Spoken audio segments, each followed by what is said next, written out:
혹시 앉았다가 일어났을 때 눈앞이 하얘지면서 핑 도는 느낌을 받은 적이 있으신가요? 단순한 빈혈로 생각할 수도 있지만 이는 저혈압의 한 종류인 기립성 저혈압의 대표적인 증상이기도 합니다. 흔히 고혈압만 위험하다고 생각하기 쉽지만 사실 저혈압도 실신, 심하면 사망에까지 이를 수 있어 고혈압 못지않게 위험한 질병입니다. 특히 여름철이면 더욱 조심해야 한다고 하는데요. 오늘은 저혈압에 대해서 알아보도록 하겠습니다.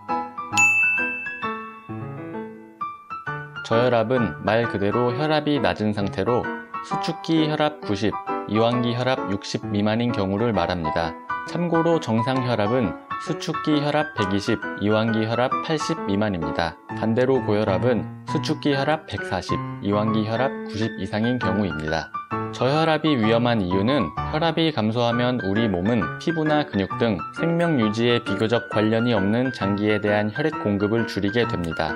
그와 동시에 뇌, 심장, 신장 등 주요 장기로 혈액 공급을 늘리는데 이마저도 한계에 도달하면 주요 장기의 혈액 공급도 감소하고 기능 장애까지 이어지면서 생명을 위협하는 쇼크 상태에 빠질 수 있습니다. 특히 날이 더운 여름철 저혈압을 경계해야 하는 이유는 땀으로 인해 체내 수분량이 감소할 뿐만 아니라 혈관이 이완되면서 평소보다 혈압이 더 떨어질 수 있기 때문입니다. 건강보험 심사평가원 통계 자료에 따르면 저혈압으로 진료를 받은 인원은 2014년 25,160명, 2015년 24,889명으로 감소하였다가 2016년 29,249명으로 다시 증가했습니다.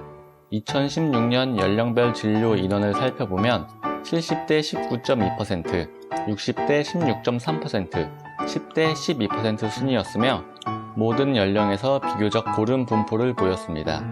한편 2015년 월별 진료 인원을 살펴보면 7월에서 8월이 다른 월보다 진료 인원이 더 많은 것으로 나타났습니다. 고혈압과 달리 저혈압에는 종류가 있습니다. 기립성 저혈압, 신경맥의 저혈압, 식후 저혈압, 신경계 손상으로 인한 저혈압, 쇼크를 동반하는 중증 저혈압으로 분류됩니다. 기립성 저혈압은 특히 65세 이상의 고령에서 많이 발생하며 어지럼증, 메스꺼움 등의 증상이 나타나고 심하면 실신이나 뇌졸중, 심혈관 질병이 나타날 수 있습니다. 신경맥의 저혈압은 심장과 뇌 사이의 자율신경계 기능 장애로 인해 발생하며 주로 청년기나 청소년기에 나타납니다. 자율신경계 기능에 장애가 있을 경우 혈압이 낮다는 것을 몸이 감지하지 못해 정상 혈압을 유지하기 위한 활동을 하지 못합니다.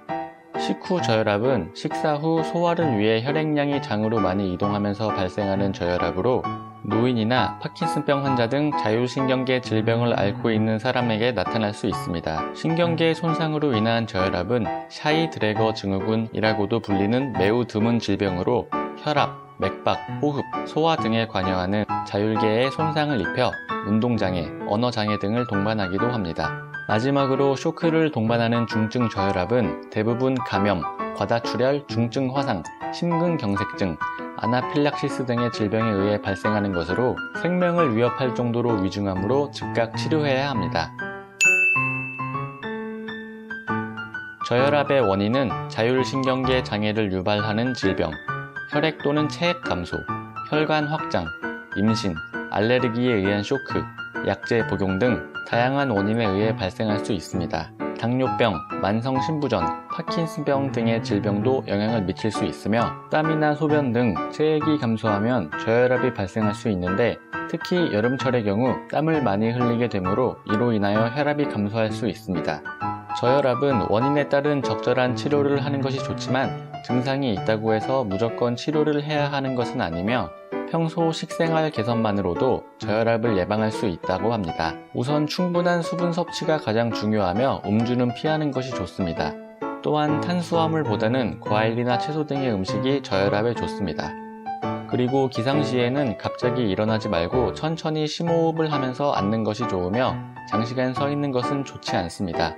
어쩔 수 없이 장시간 서 있어야 할 경우 종아리 근육에 힘을 주는 동작을 하면 저혈압 예방에 도움이 됩니다. 그 밖에 적당량의 소금도 혈압을 높여주는 데 도움이 된다고 하지만 이는 전문의와 상담을 해보는 것이 좋다고 합니다. 저혈압은 고혈압과 달리 출혈, 탈수와 같이 일시적인 현상으로 인하여 발생할 수 있지만 심할 경우 쇼크와 함께 사망에까지 이를 수 있는 무서운 질병입니다. 요즘같이 날이 더워지고 있는 때에 저혈압의 증상이 빈번하게 나타날 수 있으니 평소에 수분 섭취를 충분히 해서 체내의 수분량을 유지해 예방하도록 합시다.